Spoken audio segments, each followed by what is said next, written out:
Today we're going to talk about the last January 6th committee hearing until September and the damning news revealed about Trump. And I interview Vice President Kamala Harris about what the White House is doing right now to protect abortion rights, the administration's stance on expanding the Supreme Court, whether she thinks Trump should be indicted by the DOJ, and how the White House plans to win back young people. I'm Brian Tyler Cohen, and you're watching No Lie. So obviously a very big week. I spoke with the Vice President of the United States in a great interview, so you'll definitely want to check that out. But first, we've now officially finished with what Adam Kinzinger's called the first tranche of the January 6th committee hearings, which will reconvene in September. At this latest hearing, the committee focused on what Donald Trump did during the 187 minutes after his speech at the Ellipse and before he finally posted on Twitter telling his supporters to go home.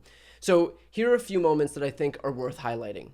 So are you aware of any phone call by the President of the United States to the Secretary of Defense that day?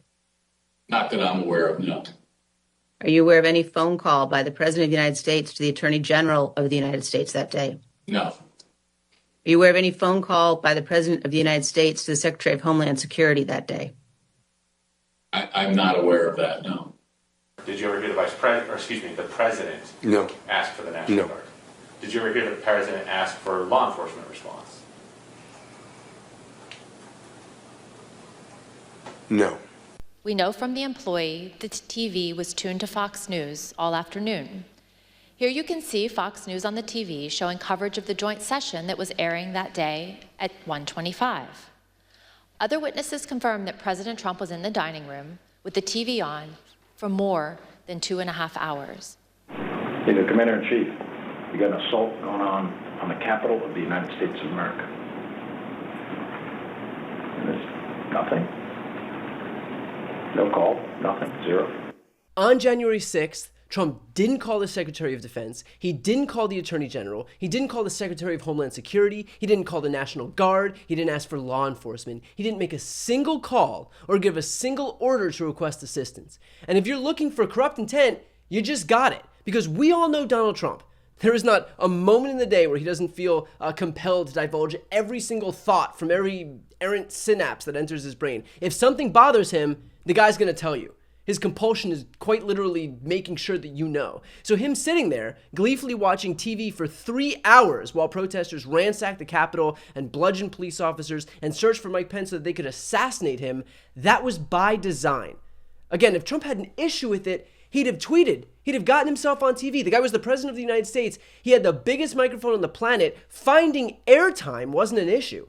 But the fact that he didn't, the fact that he allowed this to continue unabated, is a testament to the fact that he approved of it. He wanted it to happen. And what's worse is the fact that he knew only he could call them off. He knew that. The whole world knew that. That's why Hannity texted Trump's chief of staff, Mark Meadows, demanding that Trump make a statement to tell people to leave. That's why Laura Ingraham texted Mark Meadows telling him that Trump needs to tell people in the Capitol to go home. That's why Brian Kilmeade texted Meadows demanding that Trump get on TV. That's why Don Jr., Trump's own son, who apparently didn't have his dad's contact info, also texted Mark Meadows telling him that he's got to condemn it. It's because it was clear to everyone, that the only person who could call this off was the same person who incited it, and that was Donald Trump. And if you think all of those people knew that and yet Trump himself didn't, you're kidding yourself. He knew full well that they'd only listen to him because he was the one who summoned them there. He was the one who peppered them with months of lies about fraud that we now know he knew were false. Lies about a path to victory that we now know he knew were false. Lies about Pence being able to unilaterally reject electoral votes that we now know he knew were false. Lies about winning the election that we now know he knew were false. This was the natural conclusion of months' worth of deception, all intended to defraud his supporters into showing up at the Capitol to block certification of the election, which is a federal crime. And what's most striking about this is that we already knew the extent to which Trump was aware that what he was doing was fraudulent based on what other people said. Like, we already knew based on these January 6th committee hearings and taped depositions that Trump was told by Bill Barr and Alex Cannon and Jason Miller and Eric Hirschman that there was no fraud, no path to victory, no election win, and yet he went out and lied anyway.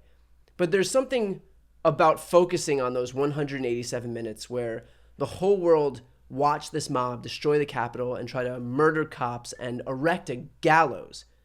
To know that Donald Trump, the only person who could stop this, made the conscious decision not to, really is more damning than everything else we've learned, including everything we've heard from those previous 7 hearings.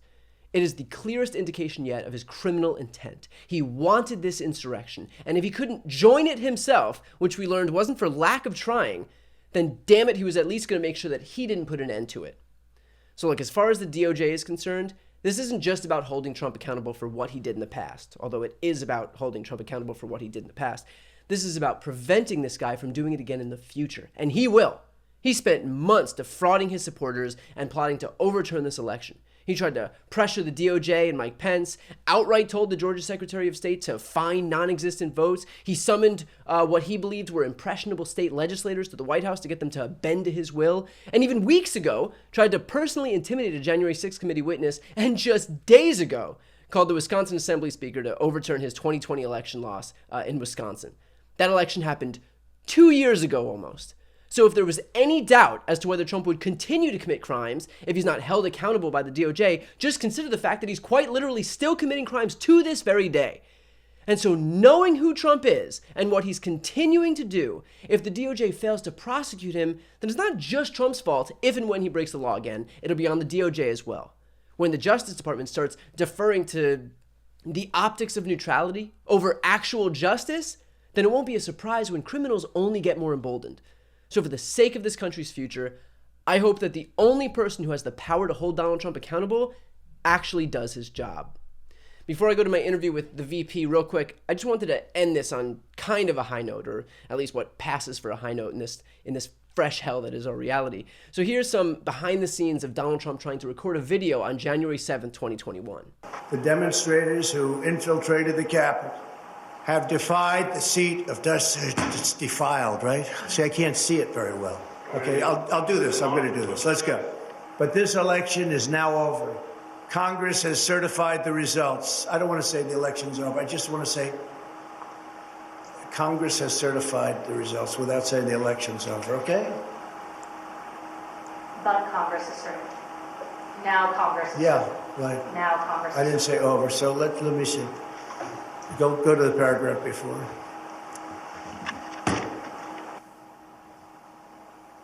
Okay? I would like to begin by addressing the heinous attack yesterday. Yesterday is a hard word for me. Just take it out. The heinous attack. Good. Take the word yesterday, because it doesn't work with the heinous attack on our country. Say on our country. Want to say that? No, keep it. My only goal was to ensure the integrity of the vote. My only goal was to ensure the integrity of the vote. But look, I get it. Words are tough, especially medium-sized words like yesterday. All right, to watch my interview with the Vice President Kamala Harris about what the White House is doing right now to protect abortion rights, this administration's stance on expanding the Supreme Court, whether she thinks Trump should be indicted by the DOJ, and how the White House plans to win back young people, click the thumbnail right here on the screen or check out the interviews playlist on my YouTube channel.